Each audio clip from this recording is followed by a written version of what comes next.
Hey yo ambitious, j'espère que tu vas bien. Écoute, pour ma part, je pète la forme.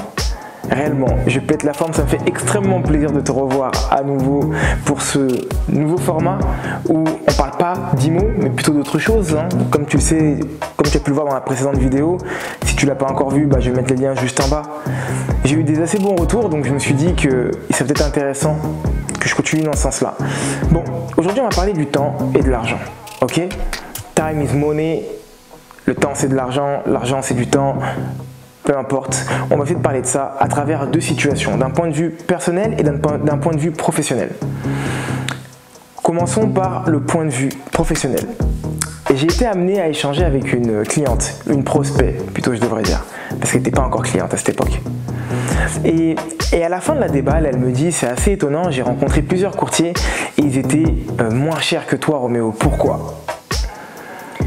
Les premières secondes, j'ai eu mon côté commercial qui est arrivé et j'ai voulu lui expliquer les protocoles bancaires que j'avais de manière supplémentaire. J'ai voulu également lui expliquer comment j'allais l'accompagner. Et puis j'ai pris un petit peu de recul sur la situation. Un petit peu. Et je me suis dit, mais en fait, la question, c'est peut-être pas la bonne. Parce que je peux pas répondre en quoi et pourquoi les autres sont moins chers.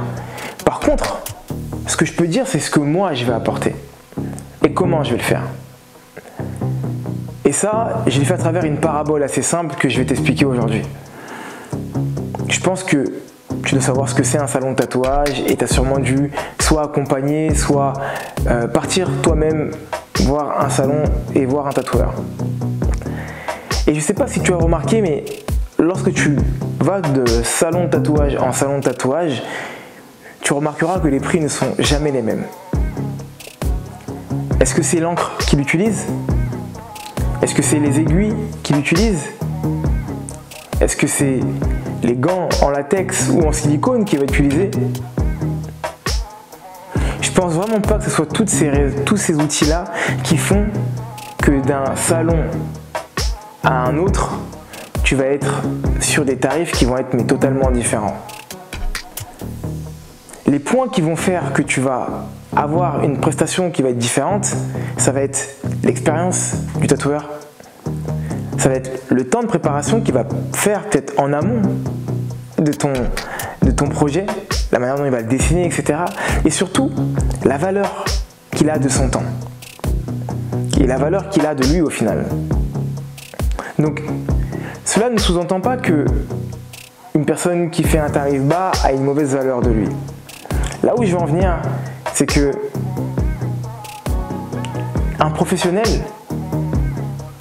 est censé connaître la valeur qu'il a dans son domaine et le temps qu'il va pratiquer pour pouvoir réaliser une action. Et c'est ce qui va donner tout simplement une prestation.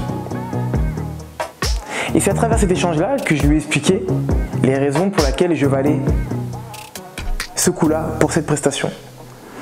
Et pas tant pourquoi les autres étaient moins chers et qu'est-ce que je pouvais apporter de plus que les autres.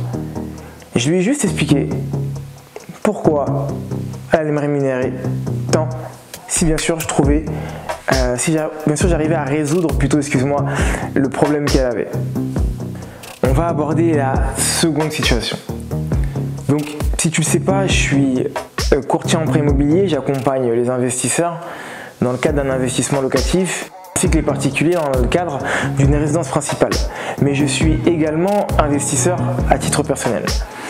Et sur le dernier investissement auquel je suis lié, il y a à peu près 120 mètres carrés, on a fait des travaux là-dedans et il y a 20 mètres carrés qu'on n'avait pas optimisé.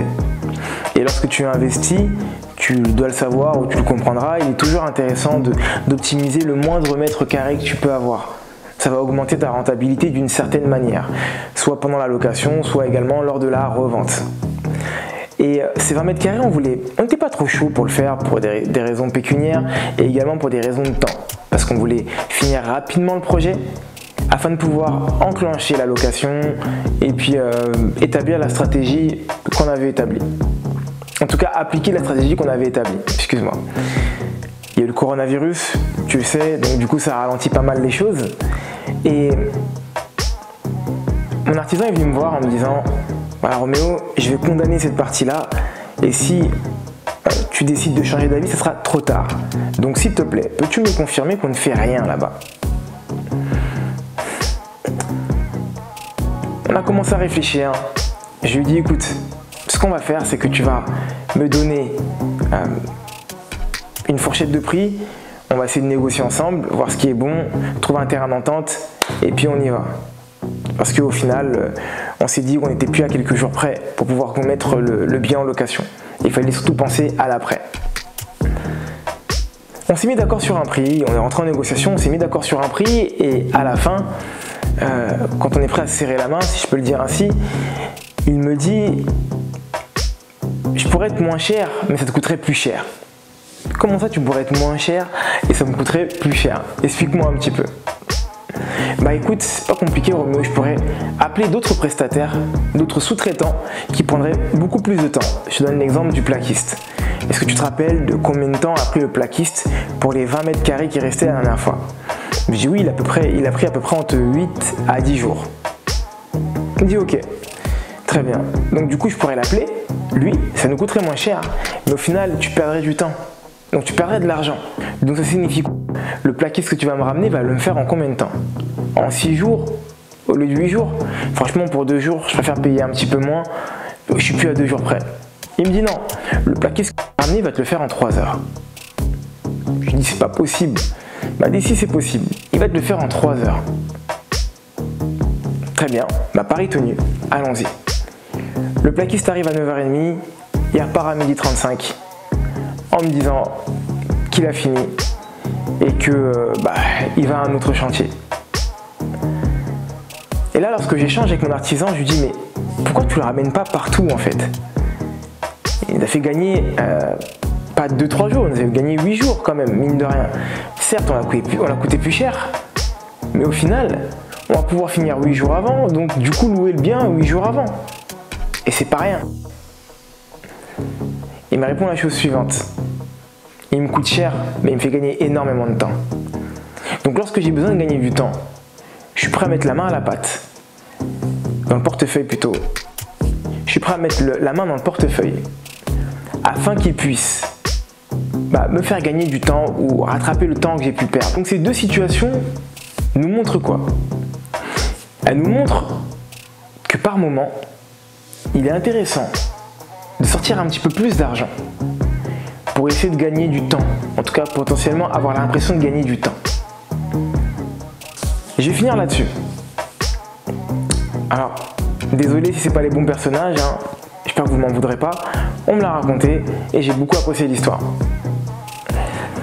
Un jour, un client vient voir Picasso. Il lui demande un tableau. Picasso lui dit ok, il n'y a pas de problème.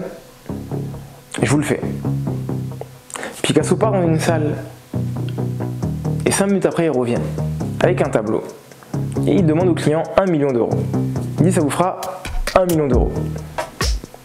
Le client totalement abasourdi lui dit mais attendez, vous avez pris 5 minutes là, c'est un tableau que vous venez de me faire ou c'est un tableau que vous avez rafraîchi, que vous avez gardé au fond de votre grenier?